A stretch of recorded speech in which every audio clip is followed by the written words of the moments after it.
rumeksa ingsun lakune stangaya wara kelawan mekak hawa kang dur angkara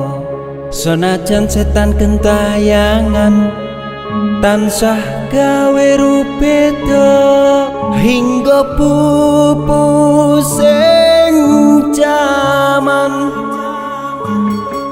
hametek ingsun nyirep kene wisa murka maperhardaning panca saben ules sing netra